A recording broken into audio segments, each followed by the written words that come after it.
ఇప్పుడు మిమ్మల్ని బాగా భయపెట్టాలని అనిపిస్తుంది, బట్ ఆ పని నాకు లేదనమాట. ఇప్పుడు భవానీ వార్డ్ అనే మూవీతో 1997 అంట, మరి ఆ ఇన్సిడెంట్స్ ఏమన్నా అప్పుడు జరిగినాయా లేకపోతే ఈ సినిమా అప్పుడు తీసారా, ఏ రకంగా భయపెట్టాలనుకుంటున్నారో చూద్దాం. నేనైతే మీ భవ్య ఎఫ్టీసీ నుంచి వచ్చేస్తున్నా, మరి అవన్నీ కడిగేద్దాం. ఇప్పుడు టీం మన ముందుంది.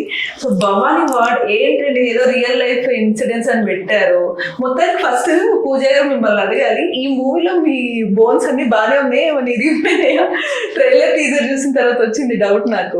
లేదు బాగానే ఉన్నాయి అనమాట. బాగానే ఉన్నాయండి, బాగానే ఉన్నాయి. అంతా ఏవో ఎటో తిప్పేశారు. సో దీనికోసం ఎక్సర్సైజ్ చేశారా హర్రర్ సీన్ కోసం? అవన్నీ లైక్ ఇన్స్పిరేషన్ మూవీస్ నుంచి. ఇన్స్పిరేషన్ మూవీస్, హర్రర్ మూవీస్ కి ఇన్స్పిరేషన్ ఎక్కడి నుంచి తీసుకున్నారు? ఎక్కువ హర్రర్ మూవీస్ చూస్తే వాళ్ళు చేసే ఉంటాయి విధానం, వంకర్ గా క్రోల్ చేసి పాకుతూ కిందికి ప్రాబబ్లీ ఇంగ్లీష్ మూవీస్ ఎక్కువ తీసుకుంటారు. సో అవన్నీ మంచి బాగా యూజ్ అయినాయి అనమాట. సో ఫస్ట్ అసలు మీరు గణేష్ గారు మూవీస్ అనేది అంటే సీరియల్ అనంతా ఒక మంచి ఫేమ్ వచ్చింది.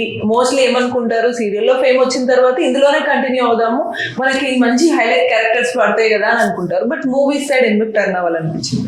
అంటే ఫస్ట్ నుంచి ఎవరికైనా ప్యాషన్ అనేది మూవీసే అండి.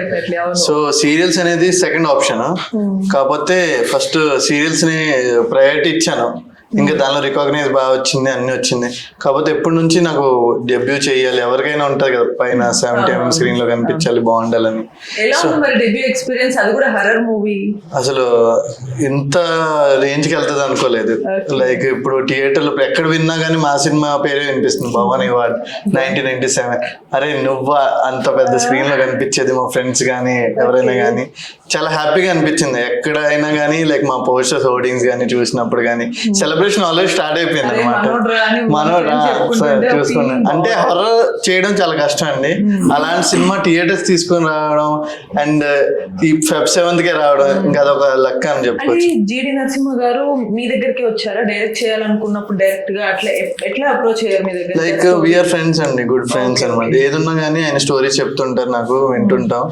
సో పర్టికులర్ గా మేమే చేద్దాం అనుకోలేదు ఎప్పుడు కూడా. మాటల్లో అరే ఇలా స్టోరీ ఉంది నువ్వు చేస్తావా అని లైన్ చెప్పాడు. లైన్ చెప్పని పిచ్చి పిచ్చిగా నచ్చింది. ఎందుకంటే హారర్ అనేది చాలా తక్కువ పర్సన్ చూస్ చేసుకుంటారు. ఈ సినిమా నేను చూస్ చేసుకోవడం ఏంటంటే చిన్న పిల్లలతో సహా అందరూ చూస్తారు. మీకు భయం ఉంటది కదా హారర్ అంటే, అయినా చూస్తుంటారు, అయినా కావాలి. సో నాకు కూడా అలాగే ఉంటది అనమాట. ఇలాంటి జోనర్ తీసుకుని నాకు లెక్క అని చెప్పుకోవచ్చు. చాలా బాగా వర్క్ చేసాం.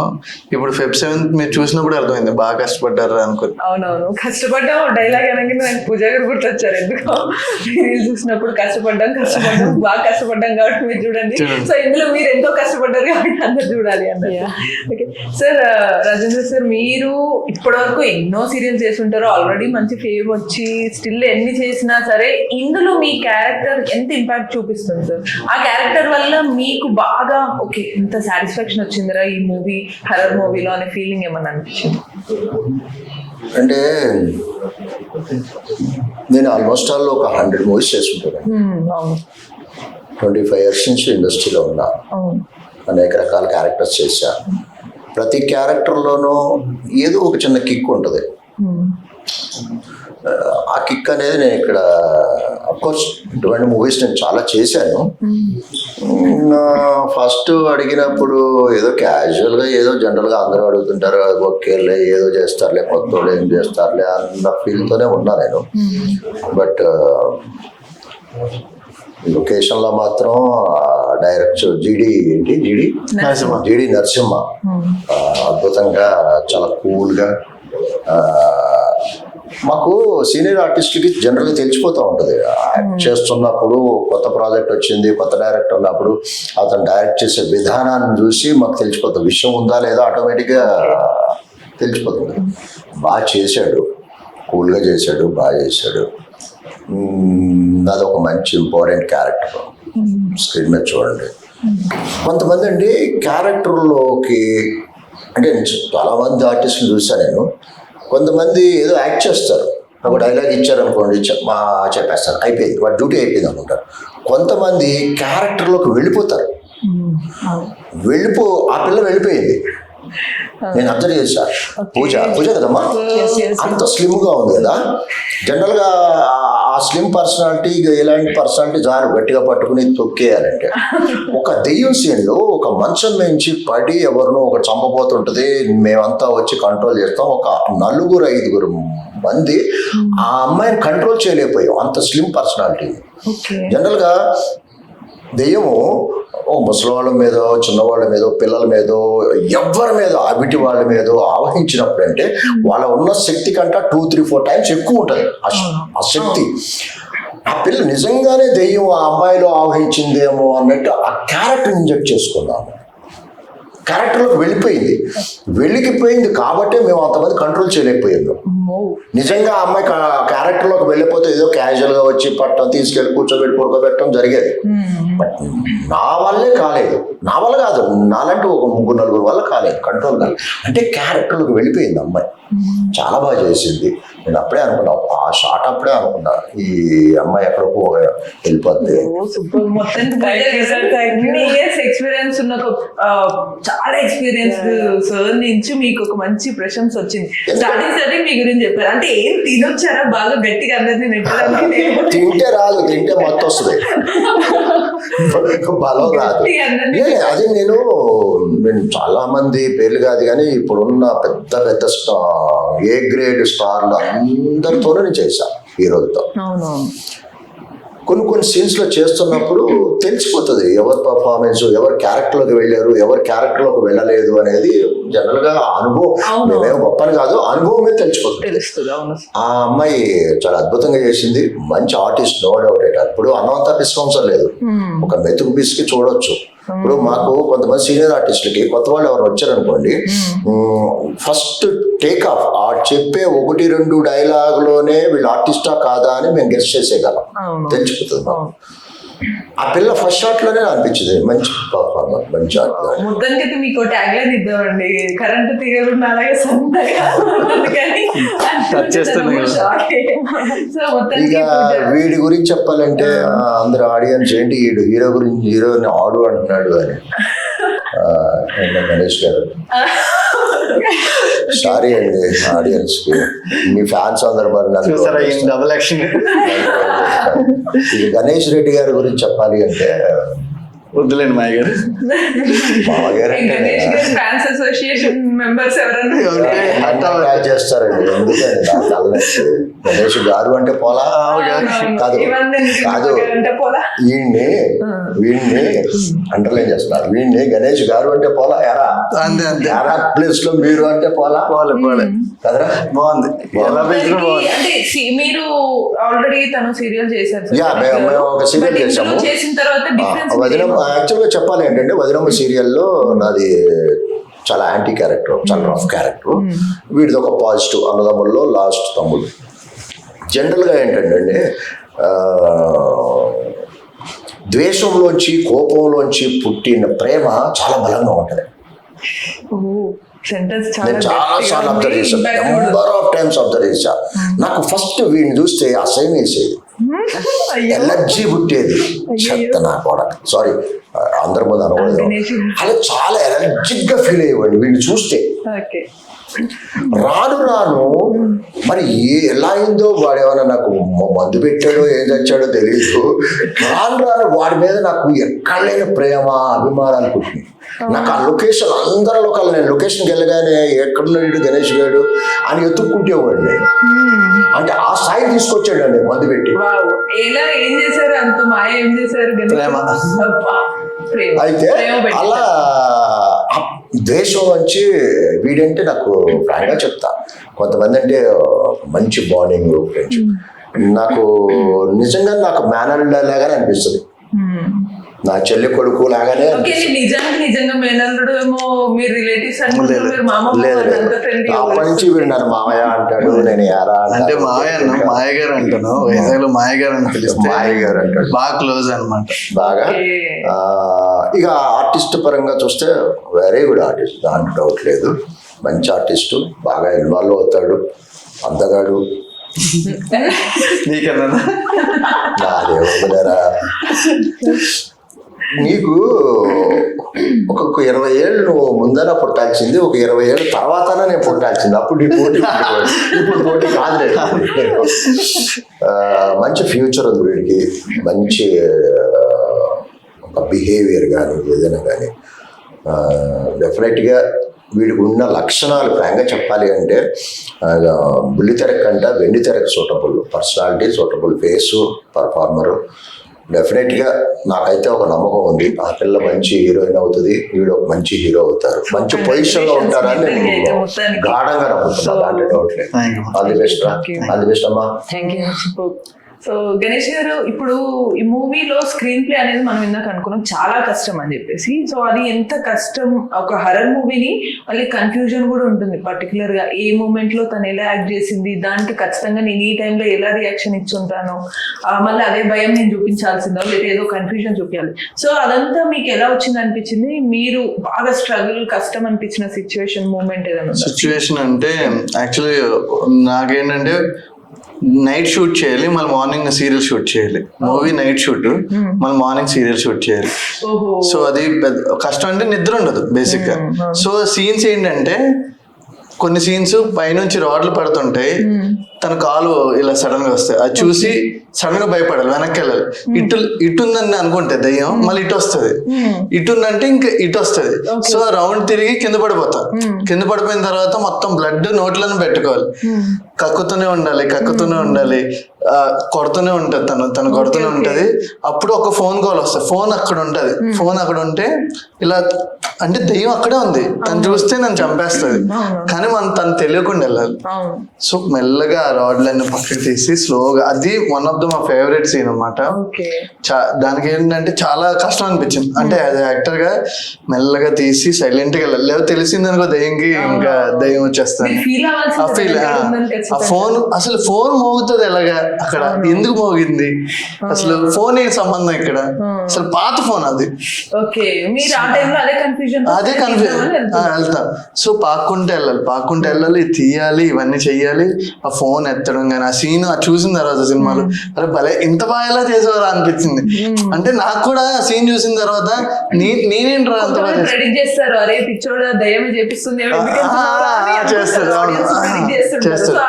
ఫీలింగ్ వచ్చింది, చాలా బాగా వచ్చింది అది. ఆ సీన్ తర్వాత 3 hours ఆ సీన్ చేస్తున్నాను, ఇంకా పడుకున్నాను. అంటే వీళ్ళు వేరే సీన్ చేయడానికి వెళ్ళిపోయారు. ఇంకా వీళ్ళు అనుకున్నారు బ్రో నువ్వు జస్ట్ ఇన్వాల్వ్మెంట్ ఉన్నా అంటే రియల్ గానే ఉండిపోయాను. అలా నన్ను తెలిసి వీళ్ళు వెళ్ళిపోయారు కిందకి వేరే సీన్ చేయడానికి. అది అంటే ఇంకా అక్కడ నుంచి ఆ పొజిషన్ అవన్నీ అవ్వడం అవన్నీ జరిగింది కూడా రియల్ గా కూడా. అక్కడ హాస్పిటల్ అంత ట్రూ గా ఉండేది. ఓకే. సో పూజ గారు, మీకు ఎప్పుడన్నా రియల్ లైఫ్ లో సీరియస్ గా ఏమన్నా ఫీలింగ్ అట్లా గానీ, నిజంగా ఏదైనా దయ్యం పెట్టిందా నాకు అనే ఫీలింగ్ అని మీ చుట్టుపక్కల రియల్ ఇన్సిడెంట్స్ ఏమన్నా ఫేస్ చేస్తారా? Actually, it's my life personal thing. Oh, yeah. But నాకు గుర్తులేదు. My mother told me like I got possessed when I was 4-year-old. Okay, maybe అదేమన్నా మీకు ఇప్పుడు బెనిఫిట్ అయిందేమో. Maybe అవ్వచ్చు, I guess subconsciously. So I got possessed, then exorcism అయింది, I got cured. After that my mother told never poke that place. ఆ discussion ఏదన్నా like haunted place and empty place అన్న ఒకసారి పెట్టారు, అక్కడ పోవద్దంటే ఎరకద్దు పోయి కానీ then I told my mother like movie చేస్తున్న హారర్, ఓకే ఎందుకు అని అన్నది, అవసరమా మనకి. దెన్ మమ్మీ దయ్యం వేరే వాళ్ళకి పడుతుంది కదా, లేదు మమ్మీ నాకే పడుతుంది అంటే వేరే చూసుకోగల బిడ్డ ఇది ఎందుకు మనకి అంటే లేదు ట్రై చేయండి, ఒకవేళ తిరిగి కొడితే ఫుల్ స్టాప్ పెట్టేస్తా చెయ్యను అని. But I don't find anything wrong in this. కానీ మరి సార్ చెప్పింది చూస్తే కనుక మీకు మేబీ వచ్చిందేమో, కాకపోతే ఈసారి హెల్ప్ చేసి వెళ్ళంటుంది. ఓల్డ్ ఫ్రెండ్ అదే హెల్ప్ చేసి ఓకే షార్ట్ బాగా రావాలి కానీ నీకు రియలిస్టిక్ గా రావాలి, సో నేను ఈ టైంలో పవర్ ఇచ్చి వెళ్తాను వచ్చినట్టు. పర్ఫెక్ట్ మాకైంది. నిజంగా ఎప్పుడైనా కొట్టారా సీరియస్ గా దెబ్బలు తగిలేటట్టు ఏదైనా సీన్ లో? నేను చేసే ప్రతి సీన్ మాకు భయంగానే ఉంటుంది. ఈవెన్ సార్ కూడా భయపడ్డారంటే ఆ రేంజ్ లో ఇంపాక్ట్. సార్ మీరు అన్నారు ఇందాక చిన్నపిల్లలు ఏజ్ ప్రకారంగా ఇంత మందికి వస్తే పవర్ జరుగుతుందని, మీరు కూడా ఏమైనా ఎక్స్పీరియన్స్ చేశారా సార్? చూసారా డైరెక్ట్ గా ఎప్పుడన్నా? అలా అందరికి స్టిల్ ఎన్ని చూసినా ఒక క్వశ్చన్ మార్క్, దయ్యం ఉందా లేదా అనేది ఒక క్వశ్చన్ మార్క్. నేనే పెద్ద దయ్యాన్నండి. నేను ఎవ్వరికి భయపడ్డా. ఓకే. నన్ను శ్మశానంలో పడుకోమన్నా ఒక్కడనే పడుకుని వస్తా. నేను ఆ నిజంగానే దెయ్యాలు ఉంటే దెయ్యాలకి మొగుడు కొత్త దెయ్యం అని చెప్పి నన్ను చూసి పారిపోవాలి, కానీ నేను దెయ్యాలకి భయపడను. నాకు అసలు నమ్మకాలు లేవు. First of all okay. నమ్మకం లేదు కాబట్టి నేను భయపడ్ను అసలు, అవుట్ ఆఫ్ కోర్స్. ఇక ఇప్పుడు జనరల్గా దీనికి దెయ్యానికి దేవుడికి కనెక్షన్ ఉంది. ఇప్పుడు దేవుడు ఉన్నాడు అనుకుంటే దెయ్యం ఉంటుంది, దేవుడు లేడు అనుకుంటే దెయ్యం లేదు. ఇక్కడ నా మనస్తత్వం ఏంటంటే, నువ్వు దేవుడు ఉన్నాడా అని మీరు నాకు క్వశ్చన్ వేస్తే ఫ్రాంక్గా చెప్పాలంటే నాకు తెలియదంట. ఒక్కొక్కసారి లేడు అనిపిస్తుంది, ఒక్కొక్కసారి ఉన్నాడు అనిపిస్తుంది, ఒక్కొక్కసారి మాట్లాడుతుంటా దేవుడితో. ఆయన నాతో మాట్లాడు కానీ నేను మాట్లాడుతుంటా. ఒక్కొక్కసారి తిడుతుంటా, విసుక్కుంటా, బాను అంటుంటా. కానీ ఏది అన్నా కానీ నాలో రియాక్షన్స్ ఉంటాయి, కానీ ఆయనలో రియాక్షన్ కనపట్ల. ఆయన అట్లా చూస్తూనే ఉంటాడు. ఆయన నేను ఎన్ని తిట్టినా మెచ్చుకున్నా ఇలా చూస్తూనే ఉంటాడు. సో ఉన్నాడా లేడా అంటే నాకు తెలీదు. ఇక్కడ దీనికి దానికి సంబంధం ఉంది కాబట్టి దేవుడు ఉన్నాడు. దెయ్యం ఉందా లేదా అంటే అది కూడా నాకు తెలియదు, కానీ భయపడ్డాం. నిజంగా దెయ్యం ఉన్నా కానీ నేను భయపడ్డాను, సమస్య లేదు. కాబట్టి ఇవన్నీ కథలు మామూలే. ఆ అమ్మాయి కాకపోతే ఆ అమ్మాయిని చూస్తే నాకు డౌట్ వచ్చింది మళ్ళా, ఒక్కొక్కసారి దెయ్యం ఉందేమో అని. అంత బాగా చేసి. ఓకే. సో ఇప్పుడు మీరు యాజ్ అన్ ఆర్టిస్ట్ గా మీరు వచ్చినప్పుడు సీరియస్ గా ఇన్వాల్వ్ అవ్వాలి, ఈ పర్టికులర్ గా ఈ జోనర్ మూవీస్ అన్నప్పుడు భయపడాల్సి ఉంటుంది కదా. సో మీకు బ్యాక్గ్రౌండ్ మ్యూజిక్ అనేది ఇంపాక్ట్, కొన్నిసార్లు సీన్స్ లో ఏమన్నా మీకు వేరే మ్యూజిక్స్ ఏమన్నా పెడతారా ఇంపాక్ట్ కోసం? భయం సీన్స్ ఏం లేదండి, లైక్ మా డైరెక్టర్ గారు సీన్ ఎక్స్ప్లెయిన్ చేస్తారు అనమాట, ఇలా ఉంటది అనుకోని. మాకు అదృష్టం ఏంటంటే డైరెక్టర్ ఏంటంటే మా ఫ్రెండ్ అవ్వడం. ఫస్ట్ ఆఫ్ ఆల్ ఆయన ఎక్స్ప్లెనేషన్ కూడా సెట్ లో చాలా బాగుంటది. రాలేదా కంపల్సరీ ఇంకోసారి చేయమంటారు, వచ్చే వరకు చేయించుకుంటారు. అండ్ హారర్ కి ఏంటంటే పర్టికులర్ గా ఒక యాక్టర్ కి ఒక ఛాలెంజ్ టైప్ అది. ఎందుకంటే అది ఆ స్క్రిప్ట్ కూడా ఆ డైలాగ్స్ కానీ ఆ మాడ్యులేషన్ కానీ ఏదైనా కానీ డైరెక్టర్ చూస్ చేసుకున్న విధానం చాలా బాగుంటది. అండ్ నేను ప్రతి సీన్ లో ఒక ఛాలెంజ్ లాగా అనిపించింది నాకు. నేను చేశాను కదా, నాకు ఎక్కడ కూడా ఒకవేళ కొన్ని తగిలాయి, కొన్ని చెప్పకూడదు, దెబ్బలు తగిలాయి చాలా కూడా. కానీ నాకు చాలా బాగా అనిపించింది, అరే ఇంత బాగా వస్తుందా ఇంత అనుకుని. అంటే నేను పర్టికులర్ గా సీరియల్ అయినా సినిమా అయినా ఒకలాగా చూస్తాను. సీరియల్ అయినా కానీ బురదలో పడాలని నేను పడిపోతాను, ఎందుకంటే నాకు రియాలిటీగా కావాలి. ఇప్పుడు దూకిమంటే దూకేస్తా, అంటే నాకు సినిమా అంటే ఇంకా అంతే నాకు ఇష్టం. ఈ సీన్ సేమ్ ఎగ్జాక్ట్ ఇది ఒక కైండ్ ఆఫ్ డేజా ఫీలింగ్ వస్తుంది. సేమ్ ఇదే వర్డ్స్ ఎవరో సంథింగ్ నా ముందు బురదలో పడమంటే పడదని చెప్పింది, ఇప్పుడు జరుగుతుంది రియల్ గా అనిపిస్తుంది. సో ఏంటో అంతా మరి ఏంటి అంత స్పిరిట్ ఫీలింగ్ లాగా వస్తుంది, వెనకాల ఉంది కాబట్టి మీతో వస్తుంది. అంటే ట్రూ లైఫ్ ఇన్సిడెంట్స్ అంటే ఏ పరంగా తీసుకున్నారు ఇది, లేకపోతే సీరియస్ గా ఈ ఇన్సిడెంట్స్ అనేవి పర్టికులర్ ఏ జోనర్ కి ఏ క్రైమ్ చేస్తే ఈ ఇన్సిడెంట్ తీసుకున్నారు డైరెక్టర్ గారు? ఇది ఒరిజినల్ గా అయితే KGH అని వైజాగ్ లో ఉంటది హాస్పిటల్, దానిలో ఒక భవానీ వార్డ్ అని వార్డ్ ఉంటుంది. అక్కడ తీసారా షూటింగ్? లేదు, పర్మిషన్స్ రాలేదు. సో అది 7 తర్వాత ఒక టైమింగ్ ఉంటది.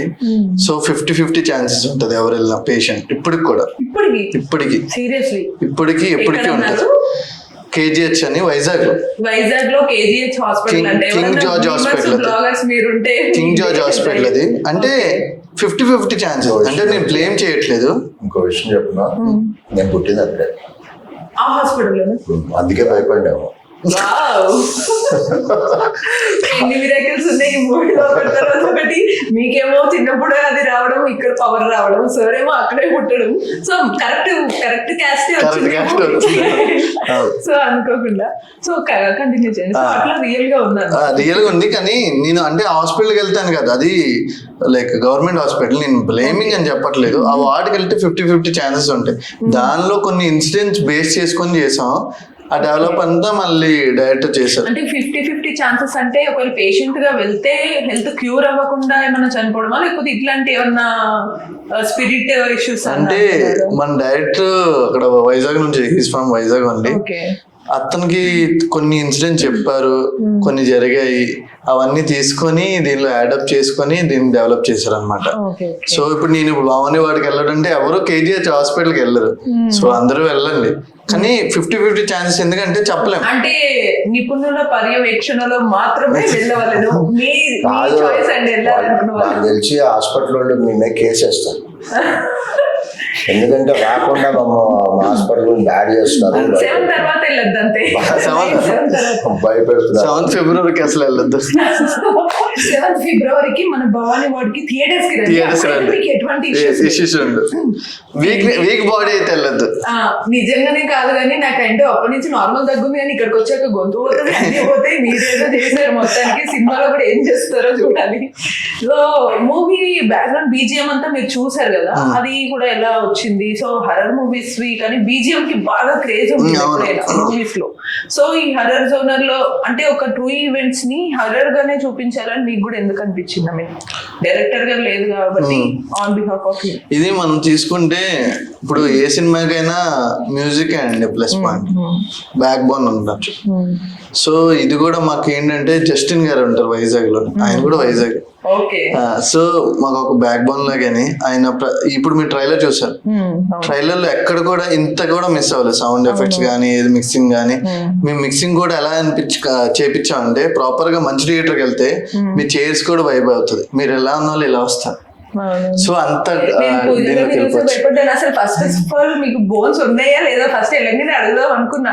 మొత్తం అంతా హాలీవుడ్ ఇన్స్పిరేషన్ లో మీరు ఆ వాక్ చేశారు కదా, సేమ్ ద రింగ్ మూవీలోనో సంథింగ్ ఎందులోనో ఉంటది సేమ్ అదే వాక్ ఎగ్జాక్ట్ కదా. సో అది మీరు ప్రాక్టీస్ చేశారా ఇంట్లో ఏమైనా సీన్ కి వచ్చే ముందు? అట్లా ప్రాక్టీస్ ఏం లేదు, ఆయన పాపమన్నారు. ఓకే ఫైన్ మీకు నచ్చినట్టు వాకేనా లేకపోతే నాకు ఇలానే కావాలి అని ఆయనకు వచ్చినట్టు నేను చేశాను, ఆయనకు నచ్చింది, ఫైన్. ఓకే. సో అంటే మామూలుగా కొన్నిసార్లు మనలో ఆల్రెడీ కొంచెం టెంపర్ తనము, నాటి థింగ్స్ ఇవన్నీ ఉంటే దాంట్లో మీకు స్పిరిట్ కూడా ఒక ప్లస్ పాయింట్. ఆర్టిస్ట్ అంటే సహజంగా వాళ్ళు ఒక నటుడు ఉంటాడు, కొంతమందికి నటుడు ఉండడు, తెచ్చి పెట్టుకుంటారు. కొంతమందికి సహజంగా బ్లడ్ లో నటుడు ఉంటాడు. అమ్మాయికి ఉన్నాడు కాబట్టి మొన్న బాడీలో నటుడు ఉన్నప్పుడు ముందు ప్రిపేర్ అవ్వాల్సిన అవసరం లేదండి. డైరెక్టర్ గారు ఇది ఇది అని చెప్పినప్పుడు వాళ్ళకి తెలియకోకుండానే క్యారెక్టర్లోకి వెళుతారు కాబట్టి చేసేస్తారు. అమ్మాయి ఆర్టిస్ట్ కాబట్టి ముందు ప్రిపేర్ అవ్వాలి, అక్కడికి వెళ్ళి ఆటోమేటిక్ ఇన్వాల్వ్ అయిపోయారు. అవునా, సూపర్ సూపర్. మొత్తానికి మీరు ప్రశంసలు పొందుకున్నారు.